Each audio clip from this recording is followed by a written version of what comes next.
naaayon kung paano itinuturo ng Diyos, kung paano nating mamahalin ang ating sarili sa tama. Ano yun? Matulog ka na. Sumainyo ang Panginoon At sumaiyo rin. ang mabuting balita ng Panginoon ayon kay San Mateo. Papuri sa iyo, Panginoon. Noong panong iyon, nagtipon-tipon ang mga Pariseo nang mabalitaan nilang napatahimik ni Jesus sa mga Saduceo. At isa sa kanila, isang dalubhasa sa kautusan, ang nagtanong kay Jesus upang subukin ito. Guro, alin po ang pinakamahalagang utos sa kautusan? Sumagot si Jesus, ibigin mo ang Panginoon mong Diyos ng buong puso, ng buong kaluluwa, ng buong pag-iisip. Ito ang pinakamahalagang utos. Ito naman ang pangalawa, ibigin mo ang iyong kapwa gaya ng iyong sarili. Sa dalawang utos na ito, nakasalalay ang buong kautusan ni Moises at ang turo ng mga propeta. Ang mabuting balita ng Panginoon. Pinupuri ka namin, Panginoong Hesukristo. Magsupo muna tayong lahat. Magandang umaga po sa inyong lahat. Pakibati ang katabi, mahal ka ni Lord. Yan. O palakpakan natin ang Panginoon sa araw na ito. Salamat sa Diyos, buhay tayo. Amen? Salamat sa Diyos, nakakakain tayo araw-araw kahit mahal ang bilihin. Amen?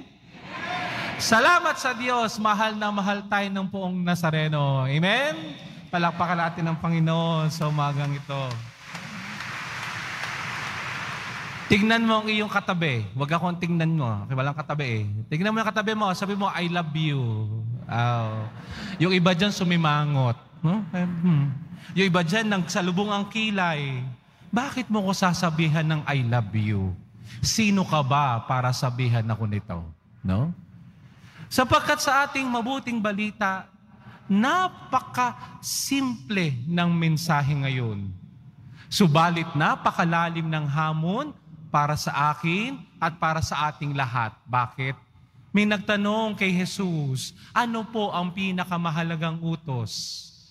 Ibigin mo ang Diyos at ibigin mo ang kapwa. Tama po ba? Kulang. Ibigin mo rin ang iyong sarili. No? Sapagkat napakalinaw na hindi mo pwedeng ibigay kung ano ang wala ka. Tama po ba? Tingnan mo yung katabi mo. Tingnan yung katabi nyo. Sabi mo, I cannot give what I don't have. Yan, no? Kaya tayo tinuturuan ng Panginoong Jesus. Sa 10 utos ng Diyos, yan ay nasasummarize sa 4 na letra. L-O-V-E. Ano po yun? Love, no? At yan ang ini-emphasize ng Panginoong Jesus. Bakit? Sapagkat sa simula't simula pa, pag-ibig ang dahilan kung bakit tayo umiiral. Amen? Nilikha ng Diyos ang mundo dahil sa pag-ibig. Sabihin niyo pag-ibig.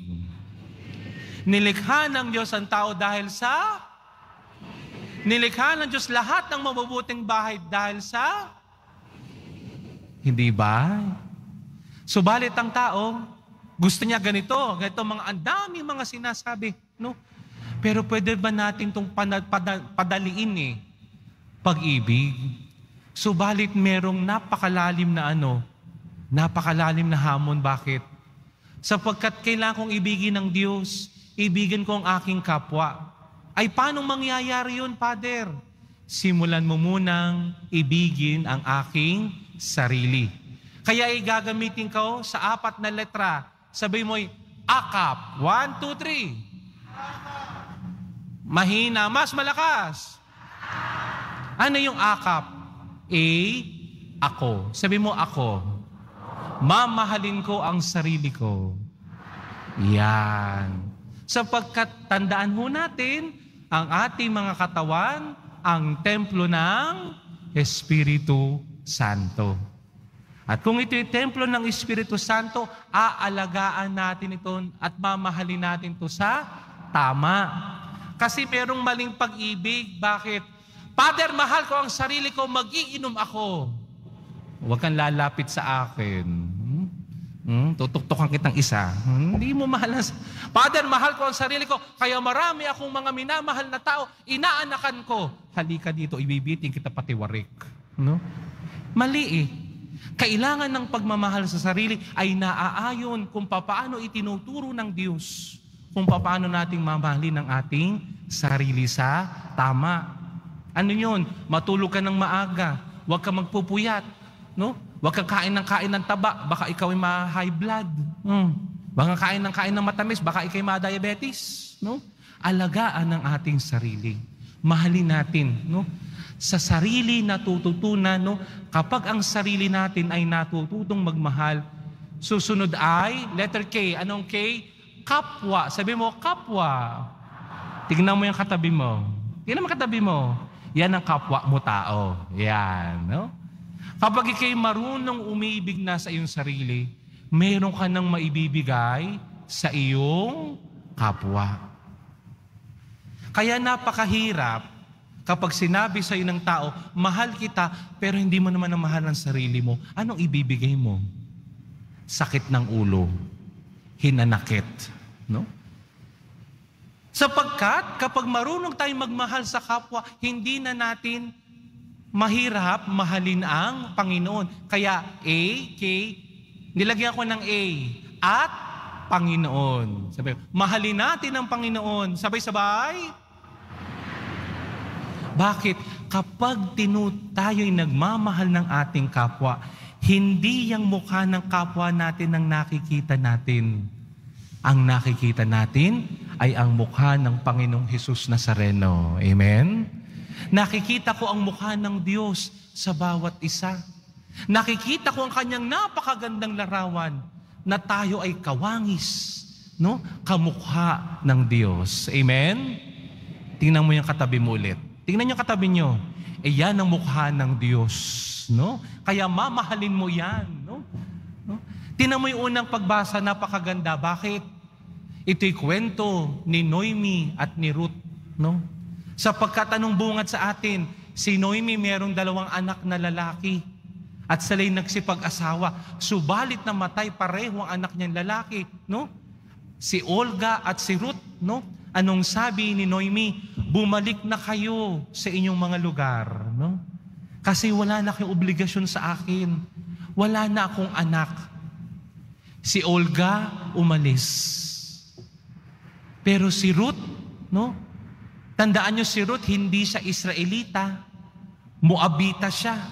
Kumbaga, hindi niya kalahi si Noemi. No? Si Noemi ay isang Israelita, pero si Ruth hindi. Pero anong sabi ni Ruth kay Noemi? Huwag mong naising lisanin kita. Huwag mong sabing iiwan kita. No? Kung saan ka pupunta, pupunta ako kasama mo. Kung saan ang iyong bayan, yan ang magiging bayan ko.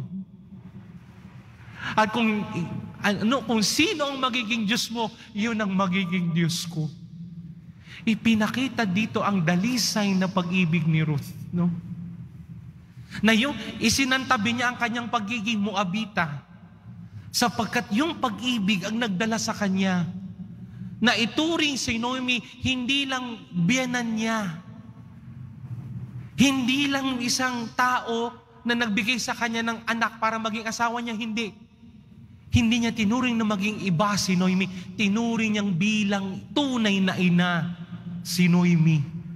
Bakit? Sapagkat pag-ibig ang nagtulak kay Ruth para mahalin si Noemi. Ang daming nagagawa ng pag-ibig. Yung mga imposible, nagiging posible. Why? Because sabi nga ni St. Maximilian Kolbe, love is a great force. Sabay-sabay nga tayo. Love is a great force. Mas malakas. At yan ang ating tatandaan sa ating mabuting balita. Kung tayo'y nagmamahal sa Diyos, kung tayo'y nagmamahal sa kapwa, kung minamahal natin ang ating mga sarili, ito ang magiging simula ng magandang pagbabago. Sapagkat ang tunay na pagbabago ay mag-uugat sa pag-ibig. Paano mangyayari yan? Ako, mahalin ko ang sarili ko. Kapwa ko tao. Pag marunong na akong magmahal sa aking kapwa, sa aking sarili, hindi na mahirap sa akin mahalin ang aking kapwa. At at Panginoon. Bakit? Sapagkat kung marunong na ako magmahal sa aking kapwa, hindi na mahirap sa akin mahalin ang Panginoon. Bakit? Sapagkat sa bawat isang naritong nasa loob ng simbahan, sa bawat taong nasa labas ng simbahan, sa bawat tao na nasa aking paligid, hindi lang mukha ng taong nakikita ko, kundi nakikita ko ang napakamaganda, napakaamo na mukha ng Panginoong Diyos, ang mukha ng Poong Jesus Nazareno. Amen?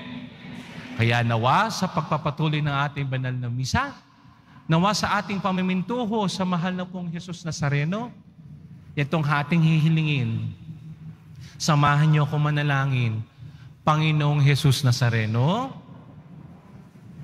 bigyan niyo ko ng biyaya na ako bilang iyong deboto ay lumaki, lumago, at mamunga sa pag-ibig.